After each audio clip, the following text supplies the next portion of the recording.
Welcome to my maths class, maths for competitive examinations. రోజు ఒక variety of questions గురించి చెప్తున్నాను. ఈరోజు ఇలా ఇస్తే if 1/a plus 1/b plus 1/c is equal to 9/26 then find a plus b plus c is equal to 0. ఇలాంటి model ఇచ్చినప్పుడు ఏ విధంగా చెయ్యాలి? ఇక్కడ a plus b plus c is equal to ఎంత అన్నారు. ఇక్కడ a into b into c is equal to అడగచ్చు, a minus b minus c is equal to అడగచ్చు. అంటే మోడల్ ఈ విధంగా ఉందనుకోండి, 1/a plus 1/b plus 1/c plus 1/c plus 1/d, ఆ విధంగా ఎన్నైనా ఉండొచ్చు. ఈ మోడల్ క్వశ్చన్స్ ప్రతి కాంపిటేటివ్ ఎగ్జామినేషన్స్లో ఇస్తూనే ఉన్నారు. కాబట్టి ఈ మోడల్లో ఇస్తే ఎలా చేయాలి చూడండి. ఇప్పుడు దిస్ ఈజ్ ఈక్వల్ టు 9/26 అని ఇచ్చారు. కాబట్టి మనం 26ను అంటే ఈ డినామినేటర్ని 9తో డివైడ్ చేయాలి. డినామినేటర్ 9తో డివైడ్ చేస్తే 9 2s 18, 9 3s 27, కాబట్టి 9 2s 18. So 16 minus 8 8. So again ఈ 9ని ఇక్కడ రాసుకోవాలి, రాసుకొని డివైడ్ చేయాలి. 8 1s 8, 8 1s 8. So 1 remains. Again 8 ఇక్కడ రాసుకోవాలి. 1 8s 8 0. ఆ విధంగా రిమైండర్ 0 వచ్చేంత వరకు ఇక్కడిది రాసుకుంటూ డివైడ్ చేస్తూ రావాలన్నమాట. ఇప్పుడు this is equal to A, this is equal to B, this is equal to C అనమాట. ఏబిసి వస్తాయి. ఇప్పుడు A plus B plus C is equal to అంటే 2 plus 1 plus 8 is equal to 11. So A plus B plus C is equal 11. ఇక్కడ options ఇచ్చారు కదా, option C is correct. ఆ విధంగా చేయాలన్నమాట. ఇప్పుడు ఇంకో ప్రాబ్లం తీసుకుందాం. Second problem, if 1/a plus 1/b plus 1/c plus 1/d is equal to 17/6 then what is a into b into c into d. So ఇందాకట్లాగే మనము 60ని 70తో 17తో డివైడ్ చేయాలి. 17 1s 17, 17 2s 34, 17 3s 51, అంతకంటే పోదు. కాబట్టి 17 3s 51. సో 9 మిగులుతుంది. ఇప్పుడు ఈ 17 ఇక్కడ రాసుకోవాలి. 17 9 2s 18 పోదు కాబట్టి 9 1s 9. సో 8 మిగులుతుంది. ఇప్పుడు 9 ఇక్కడ రాసుకోవాలి. 8 1s 8. సో 1 మిగులుతుంది. 8 ఇక్కడ రాసుకోవాలి.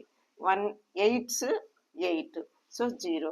ఆ విధంగా రిమైండర్ 0 వచ్చేంత వరకు రాసుకోవాలి. ఇప్పుడు ఇది ఏ, ఇది బి, ఇది సి, ఇది డి. సో మనకేం కావాలి? A into B into C into D కావాలి.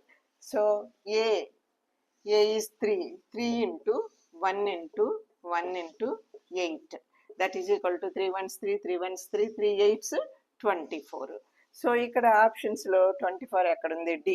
So option D is correct. If A plus 1/b plus 1/c plus 1/d is equal to 154/69 then find C plus D minus A plus B.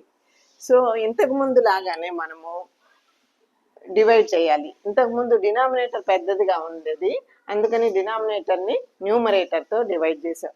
కానీ ఇప్పుడు numerator పెద్దదిగా ఉంది, అప్పుడు న్యూమరేటర్ని డినామినేటర్తో divide చేయాలి. అంటే 154ను 69తో divide చేయాలి. అంటే ఫ్రాక్షన్లో ఏది పెద్దది ఉంటే, అంటే న్యూమరేటర్ పెద్దది ఉంటే న్యూమరేటర్ని డినామినేటర్తో డివైడ్ చేయాలి. డినామినేటర్ పెద్దదిగా ఉంటే డినామినేటర్ని న్యూమరేటర్తో డివైడ్ చేయాలి. సో ఇప్పుడు 69 డివైడెడ్ బై 154. So 69 2s 138. 138 తర్వాత ఇంకా 69 కంటే తక్కువే మిగులుద్ది కాబట్టి 2సే పోతుంది. 138 69 2s. So 14 minus 8 6, 4 minus 3 1. So ఇప్పుడు ఇక్కడ 69 వేసుకోవాలి. 69 వేసుకుంటే 16 ఎన్నిసార్లు పోతుంది? 16 4s 64 కాబట్టి 4 టైమ్స్ పోతుంది. 4 5 మిగిలింది. ఇప్పుడు ఈ 5ని ఇక్కడ ఈ 16 ఇక్కడ రాసుకోవాలి. 5 3s 15, 1 మిగిలింది. ఈ 5ని ఇక్కడ రాసుకోవాలి. 1 5s 5 0. ఆ విధంగా 0 వచ్చేంత వరకు చెయ్యాలి. అప్పుడు ఇదేమో ఏ అవుతుంది, ఇది బి అవుతుంది, ఇది సి, ఇది డి అవుతుంది. కానీ మనం ఏం కనుక్కోవాలి, C plus D minus A plus B. C plus D అంటే 3 plus 5, 3 plus 5 minus A plus B. A 2, B 4, 2 plus 4. So 3 plus 5 8 minus 2 plus 4 6. 8 minus 6 2. Therefore option C is correct. Next video lo ikkada a minus 1 by b minus 1 by c minus 1 by d unte ela cheyali dani meeda questions istanu. So ippati varaku ivi gurtunchu. 1 by c plus 1 by d is equal to some fraction ఇచ్చినప్పుడు ఈ fraction లో ఏది పెద్దదైతే దాన్ని చిన్నదాంతో భాగించాలి.